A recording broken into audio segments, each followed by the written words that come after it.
O Senhor esteja convosco.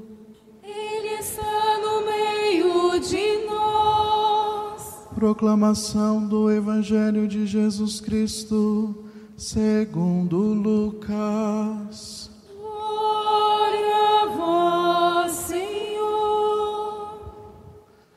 Naquele tempo, Jesus levou consigo Pedro, João e Tiago e subiu a montanha para rezar.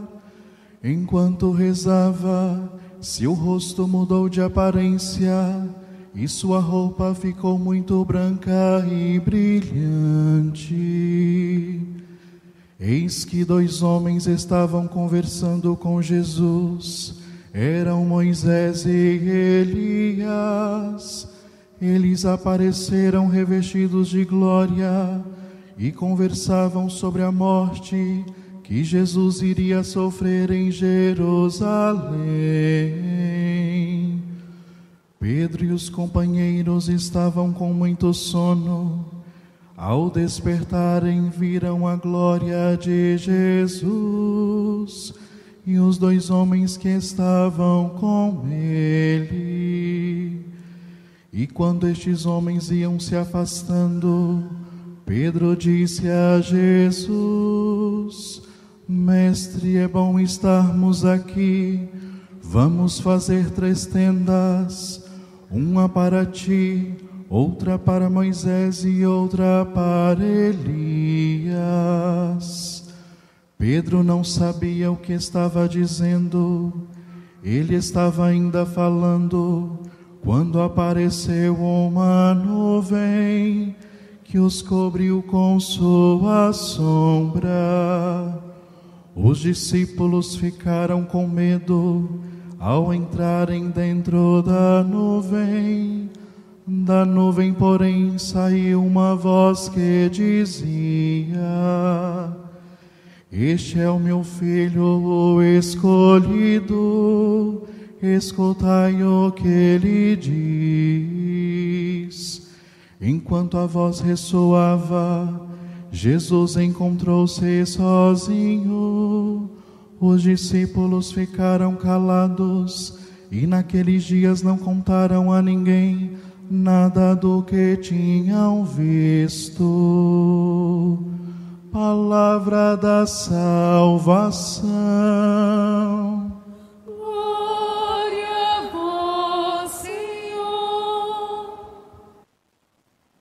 O Senhor é minha luz e salvação. Irmãos e irmãs, celebramos hoje o 2º domingo da Quaresma e somos presenteados com este texto do Evangelho que acabamos de ouvir, que nos relata a transfiguração de Jesus. Se no domingo passado nós meditávamos o texto das tentações, que de certo modo já nos apontava para o mistério da paixão e da morte de Jesus, no texto de hoje a transfiguração nos aponta para a sua ressurreição. Os 2 primeiros domingos da Quaresma estão intimamente ligados ao conteúdo do mistério pascal de Cristo, a sua paixão, morte e ressurreição. A transfiguração, ela ilumina a subida do Filho do Homem, Jesus, a Jerusalém, para aquela missão que o esperava, que vai culminar na entrega da sua vida no alto da cruz. Os discípulos ainda não eram capazes de compreender o caminho que o Mestre deveria seguir. Mas mesmo assim, Deus faz vislumbrar a glória do seu Filho e exige dos discípulos que escutem o seu ensinamento. O texto de hoje é muito profundo, possui uma teologia muito coesa, E agora nós vamos voltar ao conteúdo bíblico, porque será ele a nos conduzir. Se você tem o seu folheto em mãos, eu te convido a tomar os versículos 28 e 29, a primeira parte do texto. Encontraram? Leiamos juntos. Naquele tempo, Jesus levou consigo Pedro, João e Tiago e subiu a montanha para rezar. Enquanto rezava, seu rosto mudou de aparência e sua roupa ficou muito branca e brilhante. Jesus toma a decisão de levar consigo 3 dos 12, Pedro, Tiago e João. Os 3 primeiros chamados, aqueles que estavam mais íntimos a Jesus, que talvez estavam mais preparados para tudo aquilo que iriam experimentar no alto do Monte Tabor.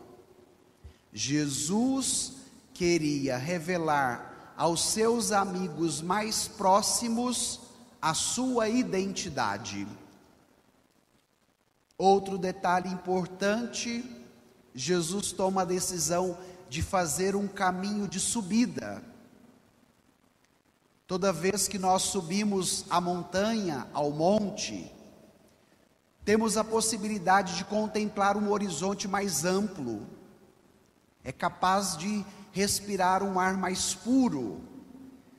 Você sente uma sensação de leveza maior fazendo este exercício.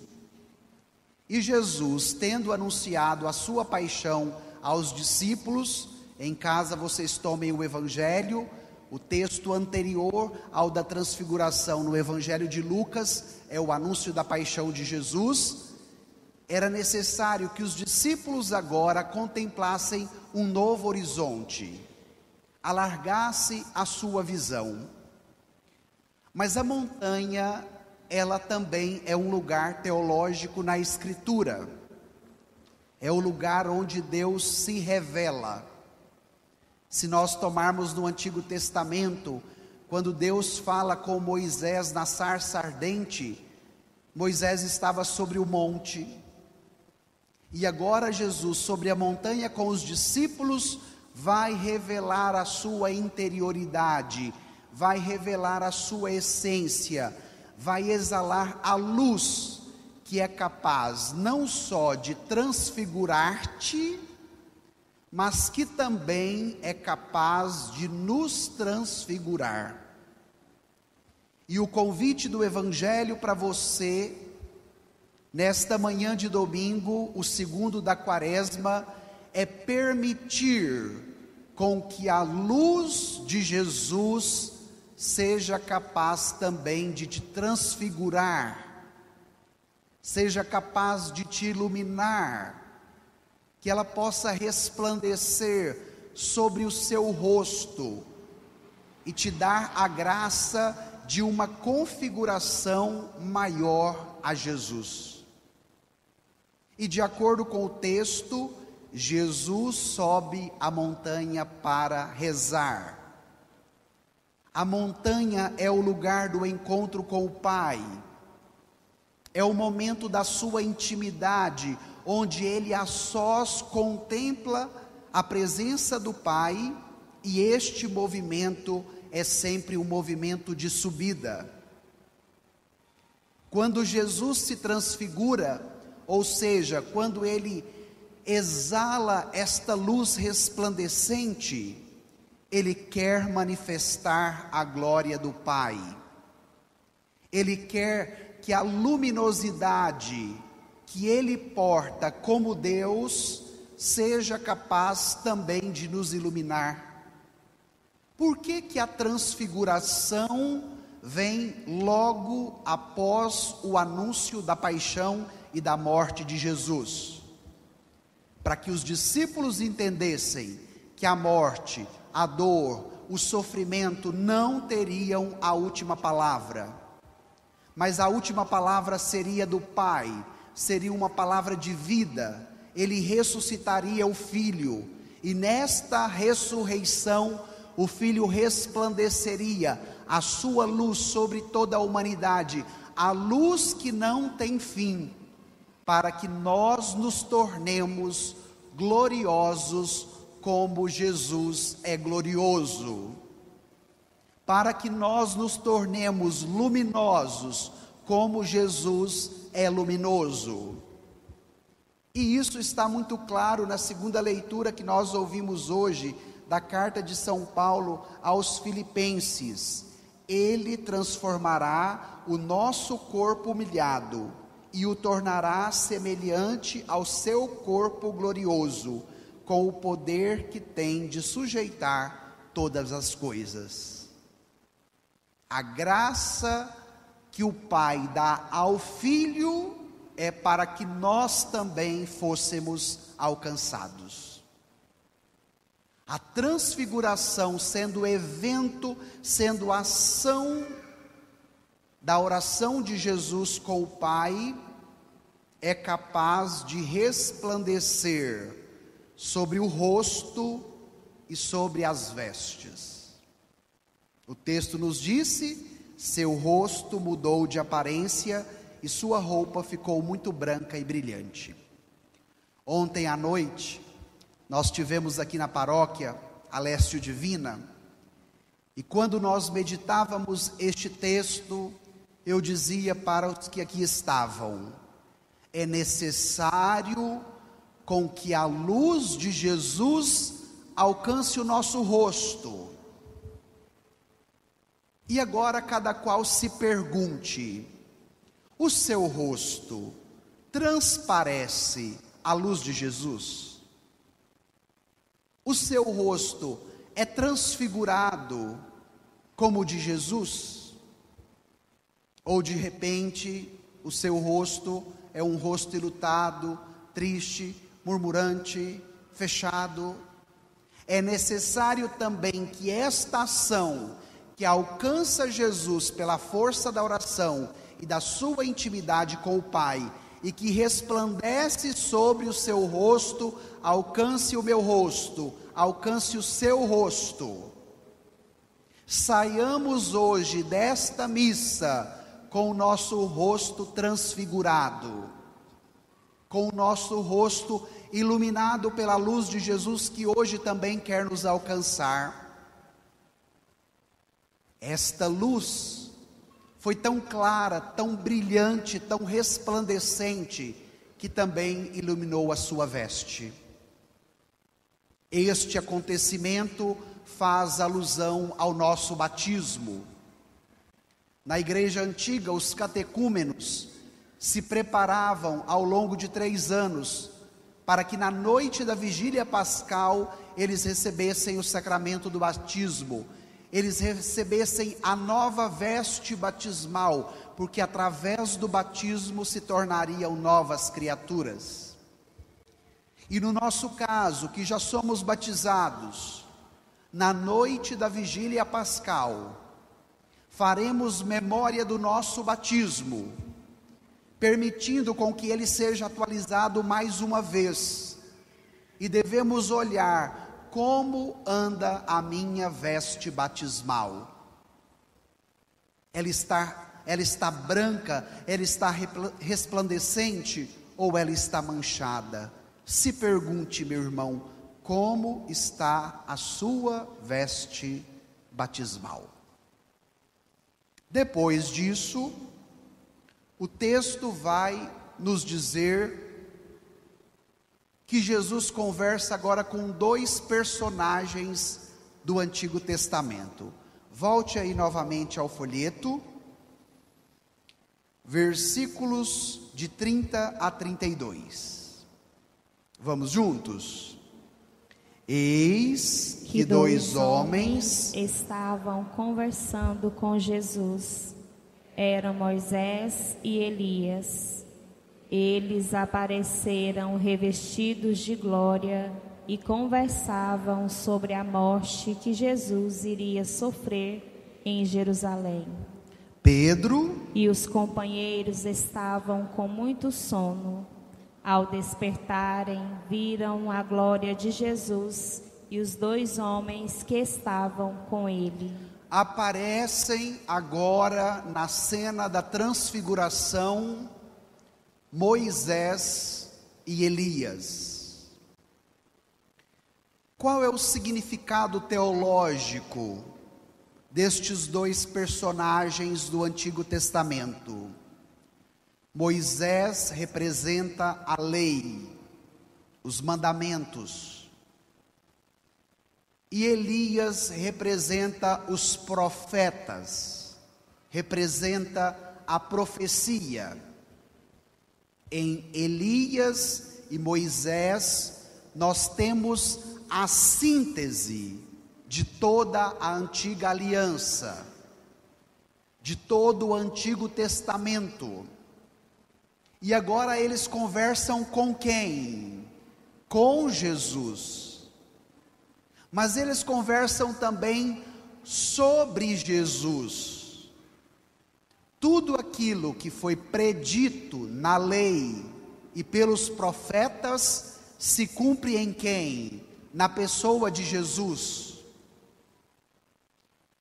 E neste acontecimento da transfiguração, nós podemos encontrar a unidade de toda a Escritura, a unidade de toda a Bíblia, porque Jesus, pelo seu sacrifício na cruz, vai estabelecer uma nova e eterna aliança, que já era prenunciada através da lei e dos profetas.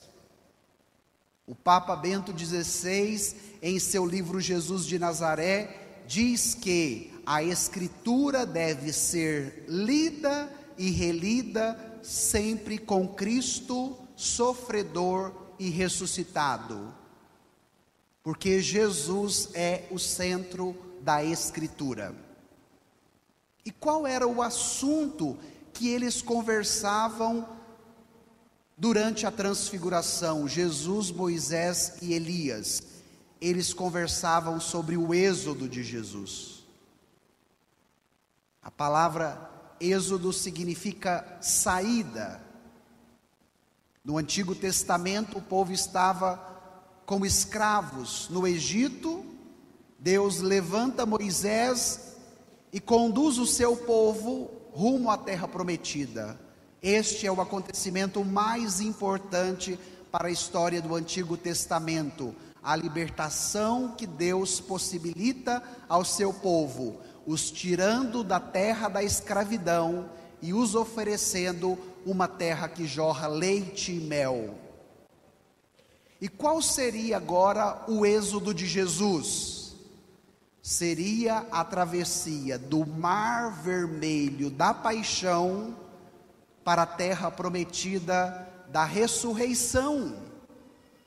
Esta é a travessia de Jesus, este é o êxodo de Jesus, e a sua transfiguração, de certo modo, antecipa esse acontecimento, para que nós sejamos alcançados por esta luz, para que o nosso corpo seja também transfigurado com ele, para que, como nos diz São Paulo aos Filipenses, nós alcancemos a mesma graça que Jesus experimentou.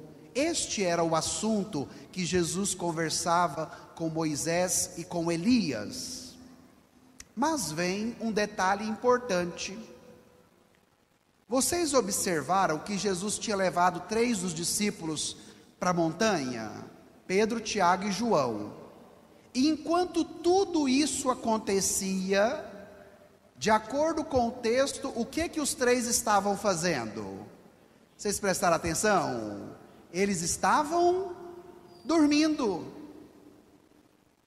Eu dizia ontem na Leste Divina, quando Pedro, Tiago e João acordaram, Jesus já estava transfigurado. Eles não viram o processo, mas eles viram apenas o resultado. Isso também acontecerá na ressurreição. Os discípulos não acompanharão o processo de como acontece a ressurreição de Jesus, mas quando eles encontrarem com Jesus, Jesus já estará ressuscitado. E o que este sono pode simbolizar para nós hoje? Tudo aquilo que nos impede de experimentarmos o que Jesus tem para nos oferecer. De repente você tomou a decisão de vir para esta missa de manhã, mas de repente chegou aqui com muito sono, como Pedro, Tiago e João, e de repente está até cochilando aí na sua cadeira, não é verdade? Nós devemos nos perguntar, qual é o nosso sono?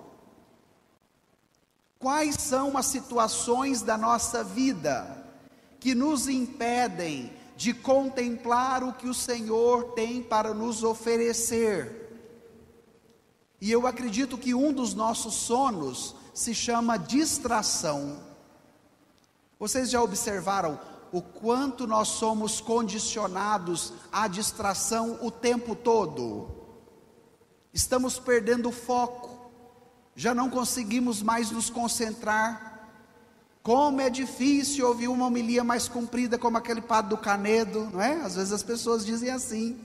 Por quê? Porque nos falta esta capacidade de concentração, de foco. E cada qual neste segundo domingo da Quaresma faça o seu exame de consciência. Qual é o meu sono? Qual é a minha distração?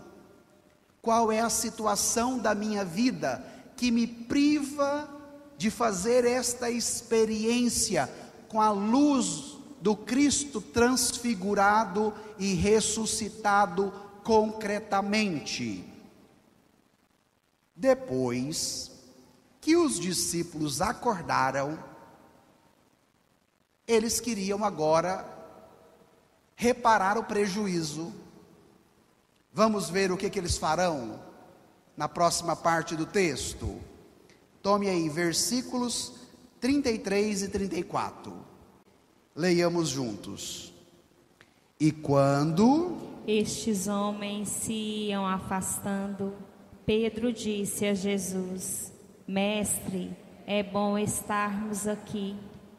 Vamos fazer 3 tendas, uma para ti, outra para Moisés e outra para Elias. Pedro não sabia o que estava dizendo. Ele estava ainda falando quando apareceu uma nuvem que os cobriu com sua sombra.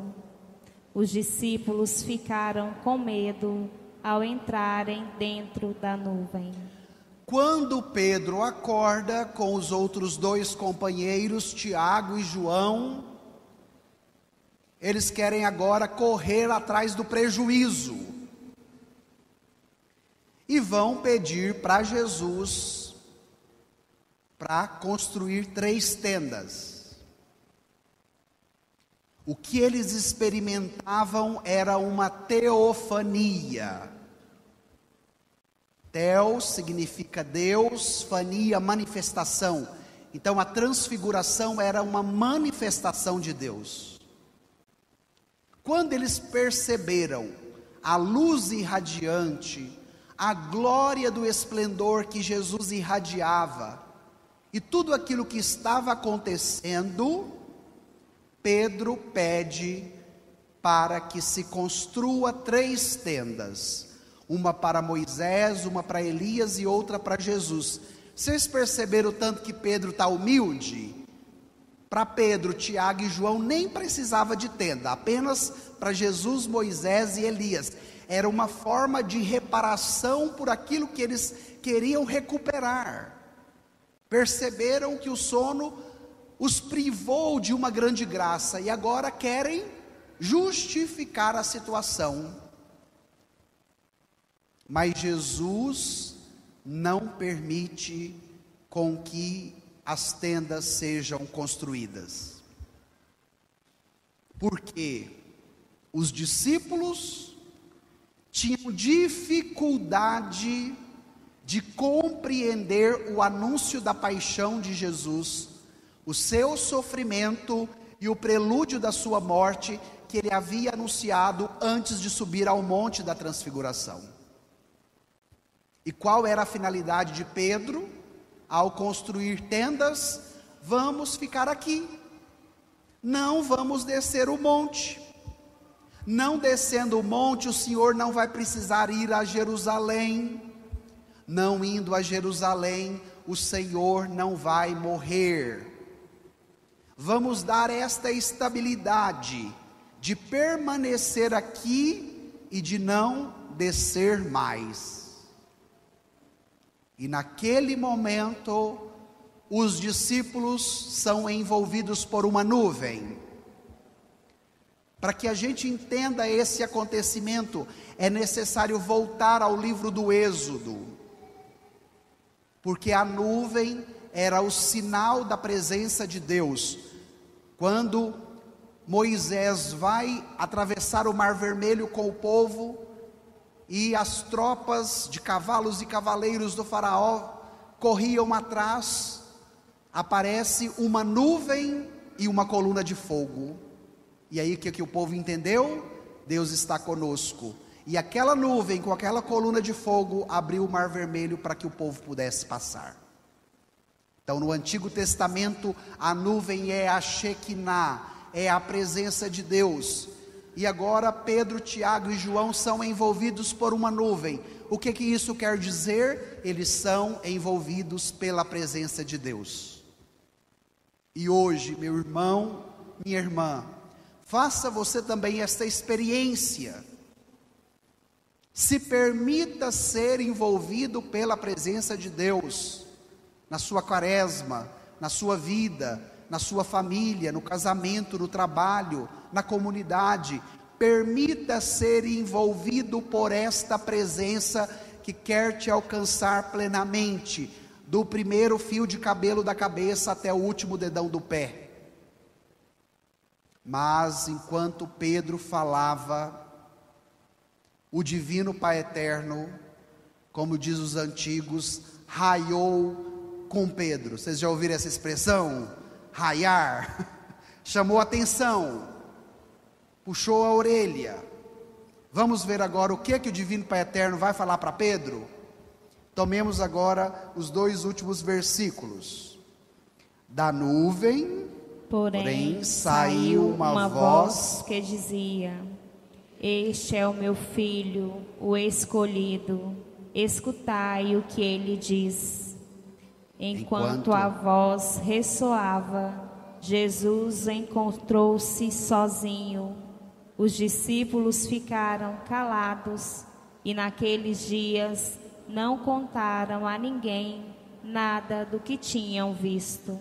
Perceberam a chamada de atenção do divino Pai Eterno para Pedro. Enquanto Pedro dizia para Jesus o que tinha que ser feito, construir 3 tendas, o divino Pai Eterno manda Pedro se calar. Sai uma voz da nuvem, como no batismo. De quem é esta voz? Do Pai. E o que o Pai diz a Pedro, Tiago e João, e hoje o que o Pai diz a mim, Padre Max, o que o Pai diz a você, meu irmão, minha irmã: este é o meu filho amado, o escolhido, o eleito, em quem o meu amor está todo depositado. Portanto, escutai o que ele diz. Enquanto Pedro queria dar o comando para Jesus, o divino Pai Eterno diz que o comando, a voz precisa ser de quem? De Jesus e não de Pedro. Enquanto Pedro estava com medo, não aceitava a paixão e a morte de Jesus, por isso queria poupá-lo de chegar a Jerusalém. Por isso não vamos descer daqui, vamos construir as tendas e permanecer aqui. O Papa Bento XVI, em seu livro Jesus de Nazaré, tem um apontamento que é muito interessante. Ele vai dizer que a oração, a experiência com Deus não pode ser uma realidade que priva a pessoa de fuga da sua realidade.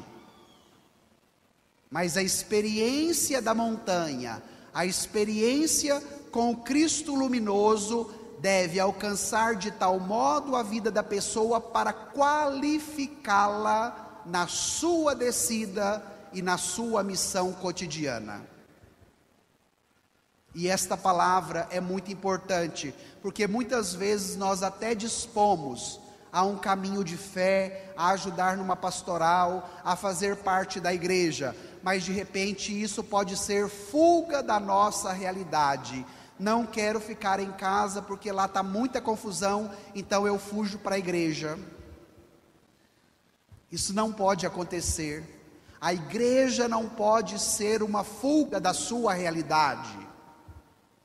A participação na vida da comunidade, num trabalho evangelizador, numa pastoral, não pode ser para você fugir dos problemas que você tem.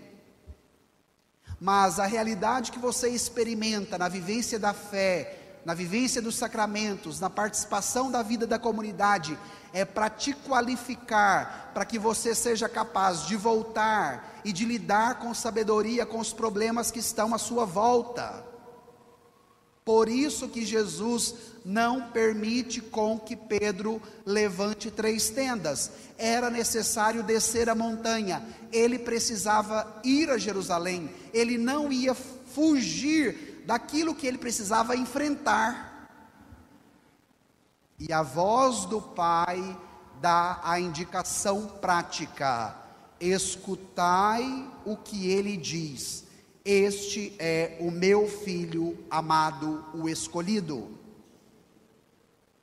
Esse evangelho sempre me chama muito a atenção, nesta frase do Divino Pai Eterno: escutar o que Jesus diz. Eu vou fazer uma reflexão com vocês agora, um tanto quanto delicada, porém ela é necessária. Nós estamos vivendo numa crise de escuta. Vamos trazer um exemplo concreto para a gente perceber o sintoma da crise de escuta. Quando a gente tem que lidar com as crianças, o pai fala, a criança não obedece, a mãe fala, a criança não obedece, o avô fala, a avó fala, o tio fala, e no final quem dá o comando? A criança. E todos se sujeitam à vontade dela, porque a criança já não é mais capaz de escutar. Esse sintoma que a gente vive de maneira tão latente com as crianças, demonstra que o problema é maior. Se a crise de escuta já alcançou a criança, é porque por primeiro já nos alcançou que somos adultos. As crianças, elas de certo modo refletem o ambiente na qual elas são formadas. As crianças refletem o ambiente na qual elas convivem no cotidiano. Então, se há uma crise de escuta com as crianças, é porque essa crise já existe em nós adultos.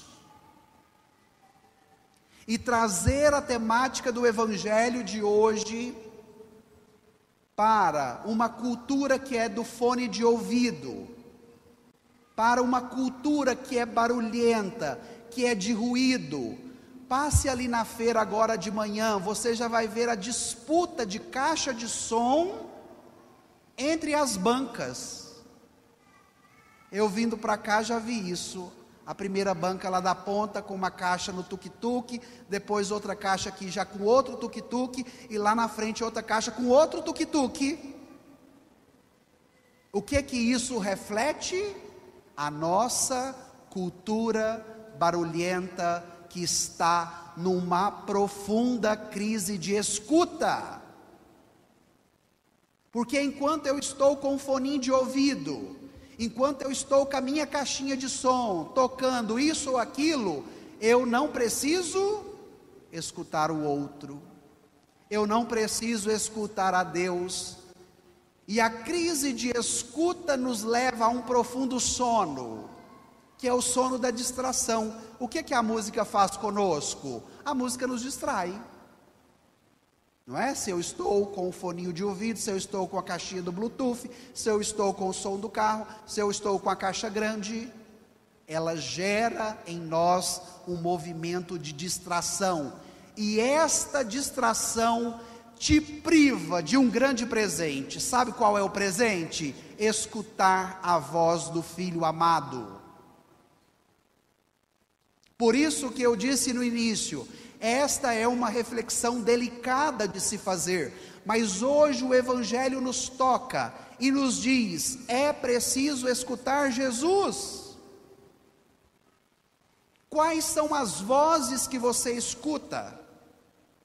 Quais são os conteúdos que você obedece? Quais são as palavras que direcionam a sua vida e orientam as suas escolhas? O chamado é o mesmo do início da história do povo de Israel. Shema, ó Israel, escuta, ó Israel. Permita que nesta quaresma o Senhor abra os seus ouvidos. O Senhor possa romper a nossa surdez, o Senhor possa romper a nossa distração, diante de uma cultura barulhenta que nos priva da grande graça de escutar o Filho amado, o escolhido, o eleito. Este convite não é só para Pedro, este convite é para mim, é para você, é para a igreja, é para todos nós. E o Evangelho encerra dizendo que Jesus estava sozinho. Para que os discípulos entendessem, Jesus é o suficiente. Só Jesus basta. Ele é a única voz que precisa ser ouvida. Ele é o único digno de ser seguido. Irmão, irmã, nesta quaresma, olhando para este detalhe, que Jesus encontrou-se sozinho, tome você esta decisão: Ele nos basta, Ele é o suficiente, Ele é o único digno para que nós o escutemos e para que a sua voz defina as nossas escolhas e nos oriente no nosso caminho cotidiano. Ele é o único digno de ser seguido. Vamos pedir então isso agora no final desta pregação. Deixe o seu folheto de lado, se for possível, sente-se de uma maneira mais confortável. Se te ajuda a rezar, por um instante, feche os seus olhos, incline a sua cabeça e se pergunte: quais são as vozes que hoje você escuta? Quais são os barulhos que te condicionam a todo momento e que de repente te privam de escutar a voz de Jesus, o Filho amado? Vai pedindo Ele esta graça: Senhor, eu quero te escutar. Senhor, eu quero te seguir. Senhor, eu quero experimentar a tua transfiguração, que é capaz de iluminar o meu rosto, de iluminar a minha vida, de iluminar a minha escuridão interior. Dai-me esta graça, Jesus, porque é dela que eu preciso. Hoje eu quero sair desta igreja transfigurado, transfigurada contigo.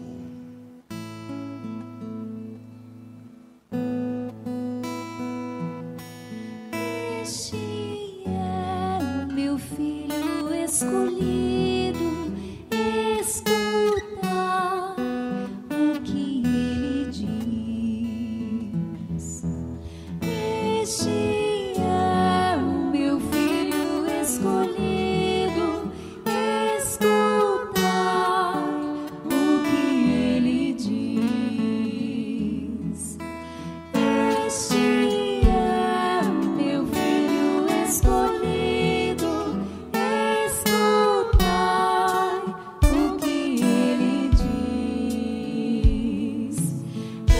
castigo.